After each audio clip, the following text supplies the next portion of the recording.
This podcast is sponsored by ebookit.com, self-publishing solutions for the independent author and small press. Visit us today at ebookit.com. Welcome to the Toastmasters Podcast, the official podcast of Toastmasters International. Hello, everybody. This is Greg Gazin. And I'm Ryan Levesque. Ryan, do you ever feel that despite your qualifications and accomplishments, you still doubt your abilities and feel like a fraud? If you do, you're not alone and just might be afflicted with something called imposter syndrome. Our guest today is no imposter, even if he might admit to feeling like one from time to time. He'll be demystifying this often misunderstood phenomenon and sharing ideas on how to approach it. Ryan, who are we speaking with today? Greg, today we are speaking with Kevin Cokley, Ph.D. Dr. Cokley is a professor and Department of Educational Psychology chair at the University of Texas at Austin. He's a leading expert on imposter phenomenon. Dr. Cokley is quoted several times in a July 2022 article in the Toastmaster magazine about imposter syndrome. The article is called A Surprising Truth Behind High Achievers.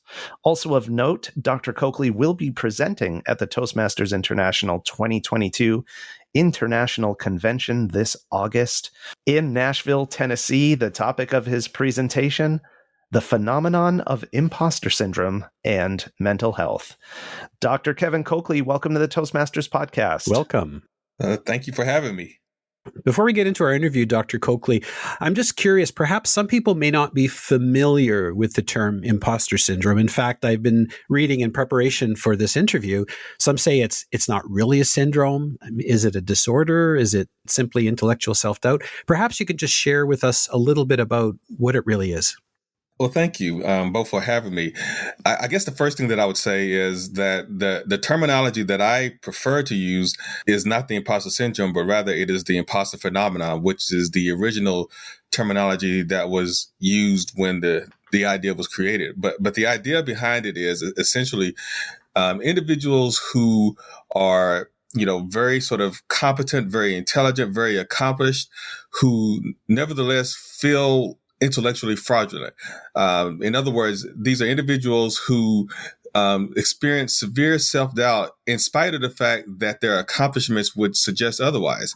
They believe that, if you could somehow peer within the windows of their soul and look inside them, you would see that the individual that they sort of portray themselves as in terms of being very sort of self-confident, very self-assured, very competent is really not that person at all, that they are essentially sort of fooling people and they harbor these sort of self-doubts about their own competence.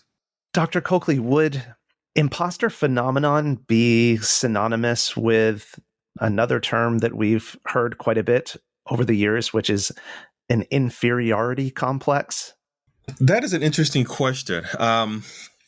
Certainly, I could see, some ways in which those terms overlap. Of course, the inferiority complex is not necessarily a real sort of psychological construct in the sense that we don't have any sort of as far as I know, any sort of inferiority complex scales that would sort of measure one's feelings of inferiority. But yeah, I could see ways in which individuals would have some overlap, but I wouldn't equate the two. The way that I understand inferiority complex, people may have a different sort of understanding, but I understand it as essentially individuals just believing themselves to be essentially inferior to all other people in ways big and small. That's sort of deeply held beliefs about one's sense of inferiority. While that certainly can overlap, I think, with feelings of sort of self-doubt and imposterism, I don't necessarily see the two being synonymous. So I would be careful about sort of equating the two. Thank you very much for sharing that, because I think myself, I was thinking exactly the same thing, that there was some sort of inferiority complex. So thanks for clearing that up. So Dr. Cokley, you yourself experienced this imposter phenomenon as an assistant professor, and it's mentioned in the magazine article.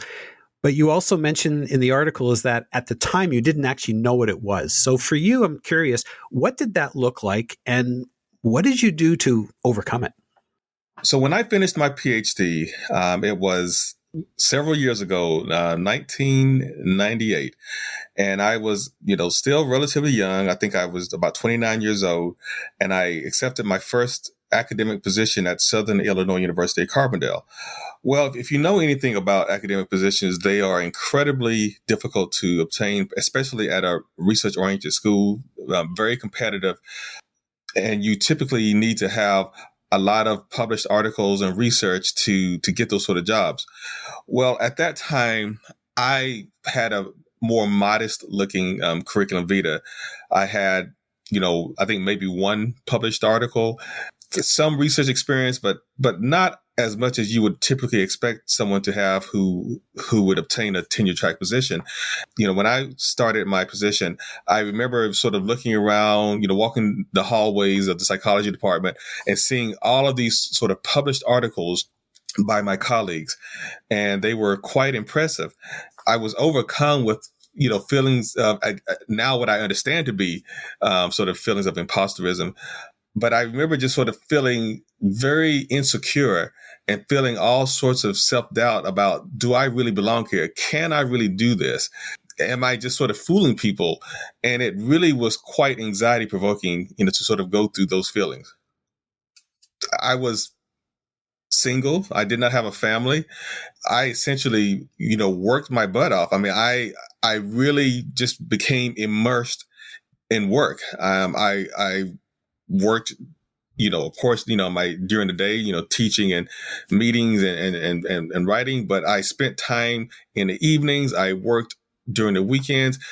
When people talk about having a 40-hour week, that was not, sort of my experience. I worked well over 40 hours. And I just really threw myself into trying to do as much as I could to try to prove myself worthy of being, a professor. And so the way that I overcame it, and in fact, you'll hear people like Michelle Obama, who, when asked the same sort of question, she essentially gave the same answer. She talked about sort of, how hard she had to work to try to overcome her feelings of imposterism. And that's exactly what I did. I would say that, I did so in a way that might not necessarily be the most healthy in terms of focusing so much on work and engaging in very little self-care. And that's not necessarily the way that I would recommend people to sort of try to deal with their feelings of imposterism. But for me at that time, that was essentially what I did, because I felt like I had to do it in order to survive. So you didn't work harder to be better. You worked harder to have the perception, your own perception, that you were better. That certainly was part of what I was doing. Yes. Interesting. And of course, I'm so tempted now to shift into what are some of the healthy ways of dealing with imposterism, but we're going to table that for a little bit later in the discussion. Dr. Cokley, I'd like to know what your role in experiencing deeply, personally, this feeling of imposterism, what role did that play in your decision to eventually make it a topic of your academic research? It's interesting. For researchers, oftentimes, you'll hear this phrase used in the academy. We call it me search. And it's the idea behind it is, we engage in research that really is nothing more than an extension and a reflection of our own sort of personal issues that we're dealing with. And so certainly, I think part of that was at play with my interest. The truth is that I came across this topic rather serendipitously. I remember I was doing a literature review for some other paper for the audience. My research, really involves looking at African American students and students of color and their experiences negotiating predominantly white educational spaces. I'm always interested in how students are able to not only sort of survive, but thrive in those spaces. And when I was doing a literature review, and I happened to come across an article that referenced this idea of the imposter phenomenon. And it was not something that I was familiar with. And so when I came across it, I said, oh, this sounds interesting. And so I started to read the article. And as I started to read it, I immediately became excited, because I realized that it was so relevant to the work that I was already doing. And in fact, it was also relevant to my own personal experiences. And so it was through that sort of serendipitous finding of the article that sort of referenced this imposter phenomena that I then decided to pursue it as a research area of my own. And the rest, as they say, is history. Wow. So now that you've done your extensive research, you've experienced it personally, I'm really curious in what other ways does the imposter phenomenon affect other people's lives? How does it manifest? What does it look like? Oh, that is a good question. I think the most obvious way that it manifests is just the internal sort of dialogue that people have with themselves about, we refer to it as self-talk. The things that we say to ourselves regarding trying to achieve certain things and asking ourselves, can we do this? Am I just really sort of putting on airs and just sort of fooling people? I mean, so we have these sort of self-doubts that manifest and self-talk that we engage in. I think in terms of sort of how it manifests with other people, that is a really good question. And I think, one of the most obvious examples that I can think of is in the ways in which people sometimes engage in behaviors where they diminish themselves, in the face of other people. It almost looks as though people are, sort of engaging in behaviors or saying things that would appear to make one less competent than one is. I guess another way of putting it is just perpetually saying things that would really make one look less accomplished, less competent than what one really, sort of is. It's a way of diminishing oneself so that people don't have such high expectations of you, even though you've sort of proven yourself to be worthy of the expectations and the positive things that people have said and believe about you. We actually see this in Toastmasters all the time. And it's something that we work with members to try to dissuade them from doing. But people will get up and they will be in front of the room about to give a speech and say something like, well, I just want to let you know I didn't really have a lot of time to work on this speech. Work was really busy today, so this isn't going to be my best work. Or they'll say things like that to try to lower the audience's expectations. And one of the things we teach members is, even if something goes wrong, not to apologize, because it's just going to bring attention to the technical error or mistake. That's right. Yeah. I was thinking of something a little more extreme in terms of trying to diffuse and try to bring down the expectation while doing research. And I've heard this in the past as well, is former Beatle Paul McCartney, right? He's been quoted as feeling like a fraud. And I don't know if either one of you watched the Beatles Get Back, the 3-part series that they just recently put on about Let It Be. George Harrison, I remember him sitting there and he's feeling that, what did he say? He said something to the effect of, he felt that his guitar playing was not up to snuff because he was comparing himself to Eric Clapton at the time. And we all know what a phenomenal guitarist George Harrison is. Wow. That's right. Yes. Great example. So leading to that, so obviously Ryan mentioned Toastmasters. I mentioned former Beatles. I'm just wondering, Dr. Cokley, are there certain traits or characteristics that can determine who's more likely to fall victim to this imposter phenomenon? Again, another very good question. One of the things that you sort of see with people who are especially vulnerable to feeling like an imposter is that they tend to be the people who are the higher achievers. In other words, I don't know that you necessarily see the same level of imposterism amongst people who haven't already highly achieved or who aren't already sort of seen as being very intelligent, very competent, very accomplished. So if you find yourself among those people who are sort of seen as very accomplished and very sort of competent, I think that makes you particularly vulnerable to feeling like an imposter. I mean, so that is probably an obvious example. The other sort of, I guess, psychological trait, and I've sort of looked at this in my own research, that you see amongst many individuals who feel like imposters is the trait of sort of perfectionism. Perfectionism, psychologically speaking, it can be good or it can be bad. We refer to the bad versions of it as maladaptive perfectionism. And what that essentially means is people who are unduly, unrealistically perfectionistic, to the point where, you hold yourself to such a high standard that you can't possibly achieve the lofty standards that you set for yourself.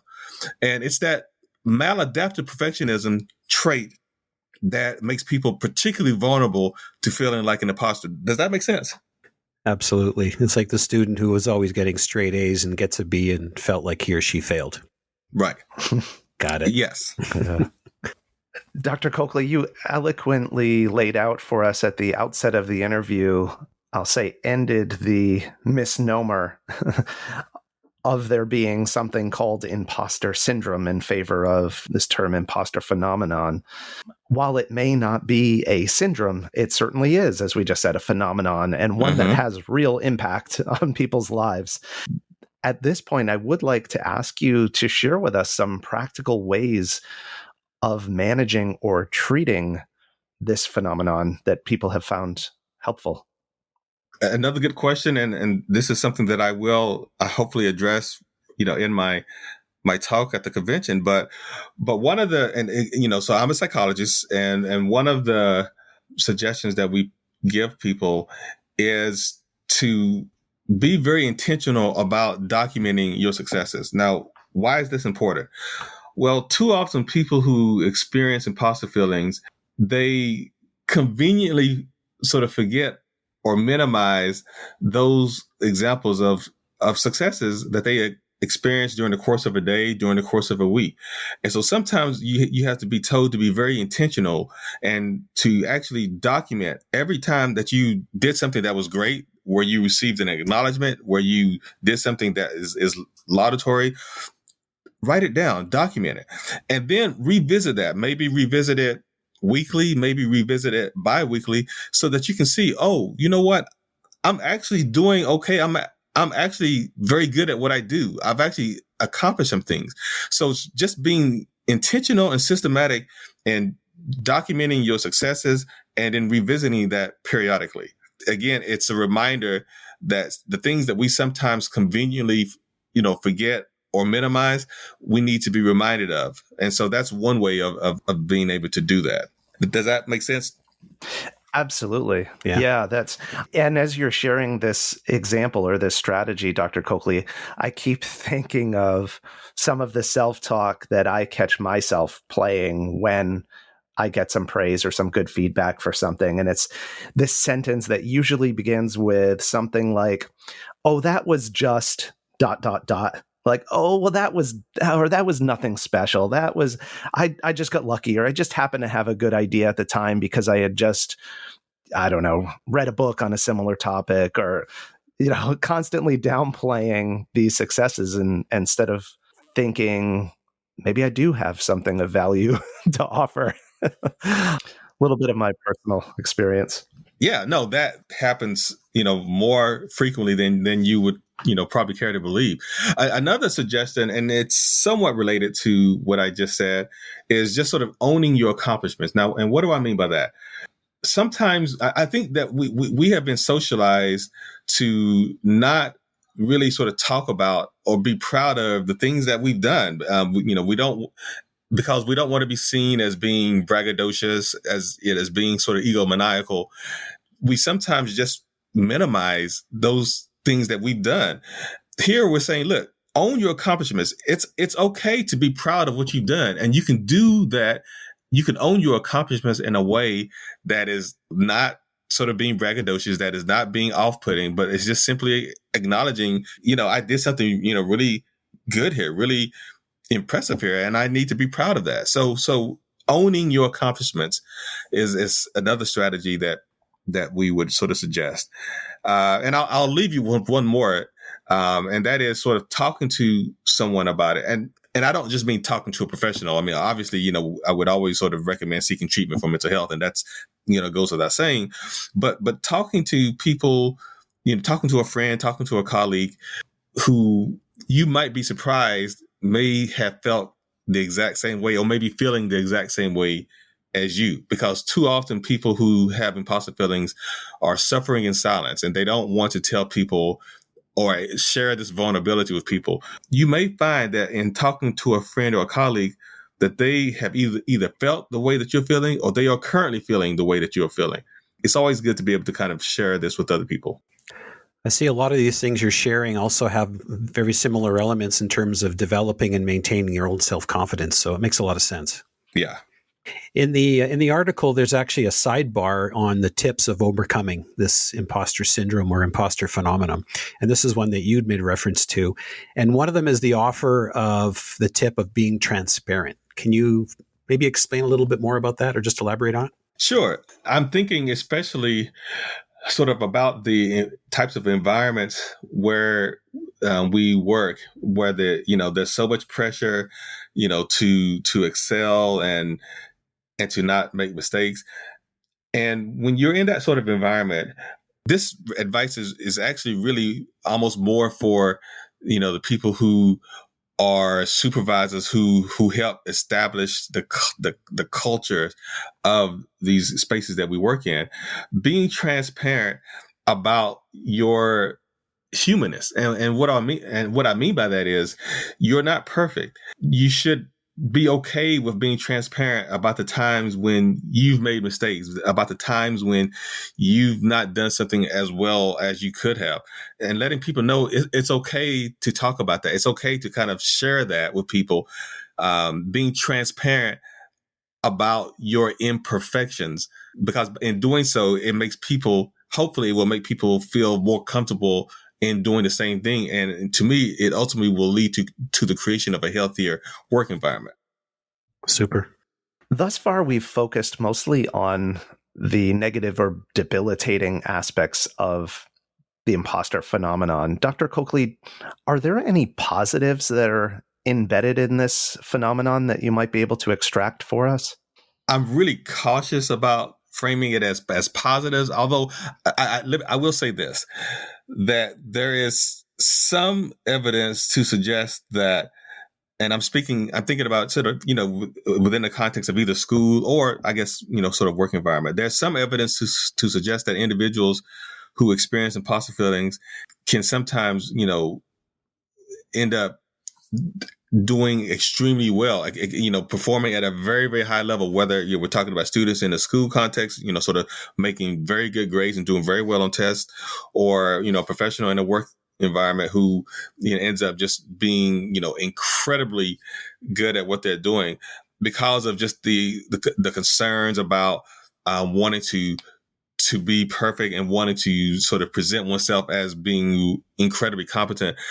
So the amount of work and effort that can go into sort of that self-presentation that's driven by imposterism can, in some instances, lead to what would appear to be sort of positive outcomes. But I always caution people that comes at a cost, and the cost is to one's mental health and, in some instances, physical health.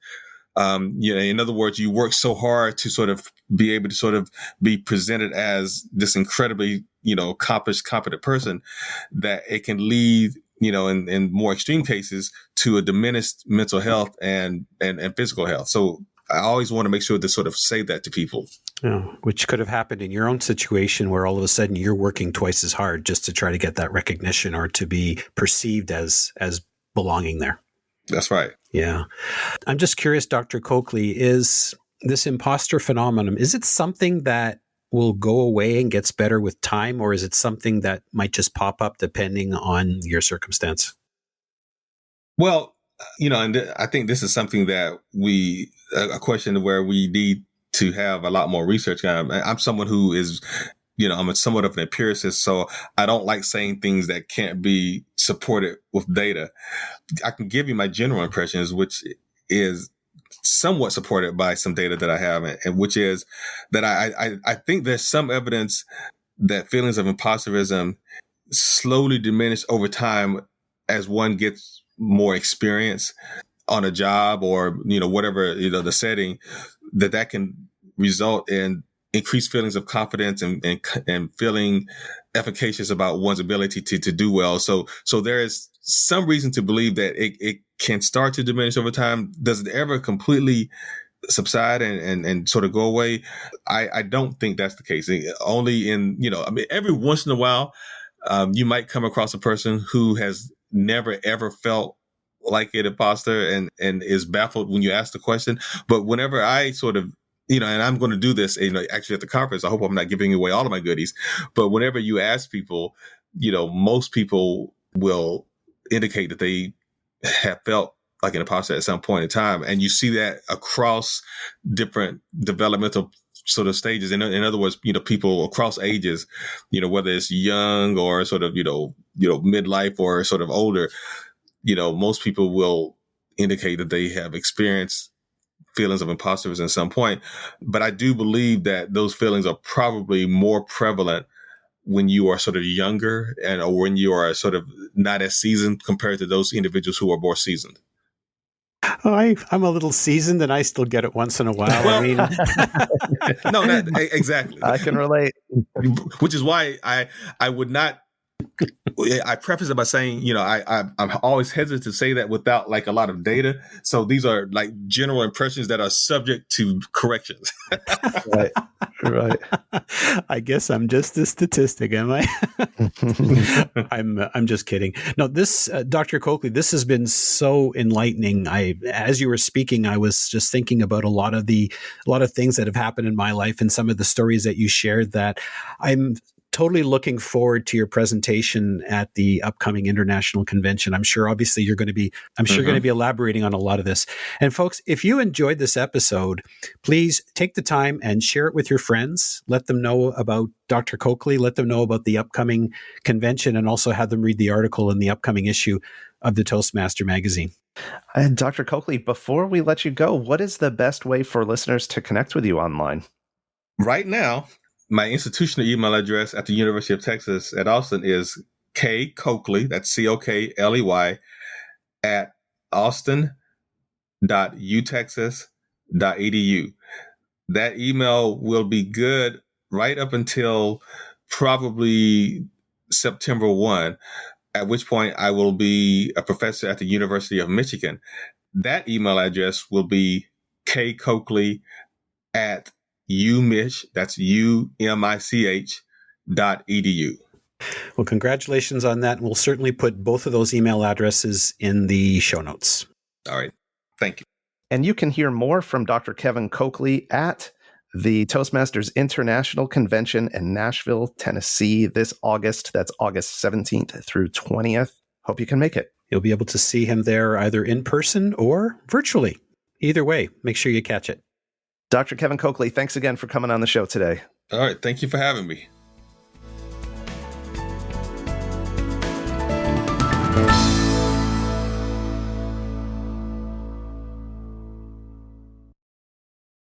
Isn't it about time you published that book you've been thinking about? We can help with that. At ebookit.com, we've been providing authors and small presses with ebook publishing services since 2010. Visit us today at ebookit.com and let us know how we can help you.